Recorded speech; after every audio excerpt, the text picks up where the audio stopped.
চাঁদপুর বড় স্টেশন মাছঘাটে আসছি আমরা। ইলিশের রাজধানী বলা হয় চাঁদপুরকে, কিন্তু এখন চাঁদপুর ইলিশ শূন্য। অল্প কিছু মাছ আছে, লোকাল অল্প কিছু মাছ দেখা যায়। যে চাঁদপুরে এই সময়ে ভরপুর ইলিশ মাছ থাকতো, সে চাঁদপুর এখন ইলিশ শূন্য।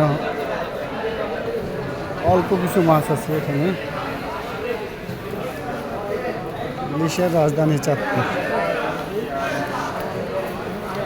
সঠিক সময়ে যখন সরকারিভাবে নিষেধাজ্ঞা থাকে তখন জেলেরা আবার চুরি করে মাছ ধরে। তারপরে মাছের প্রজনন ক্ষেত্র বিভিন্ন কারণে নষ্ট হয়ে যাওয়ার কারণে ইলিশ মাছ এখন সঠিক সময়ে নদীতে ডিম পাড়তে আসতেছে, যার ধরুন ইলিশের আকাল বলা যায়। এখানে কিছু ইলিশ মাছ আছে, 2 পিসওয়ালা বড় বড় ইলিশ মাছ আছে, 2 কেজি হালা ইলিশ মাছ আছে। আপনার দোকান কোনটা? কোনো কোম্পানি না ভাই, আমি পার্সোনাল, পাবলিক।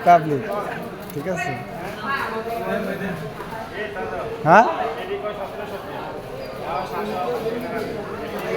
1700। ভাই এগুলি কেজি কত করে? 1750 কেজি। 1700। আর ওই যে এটা আর একটু বড়টা, ওটা 2000।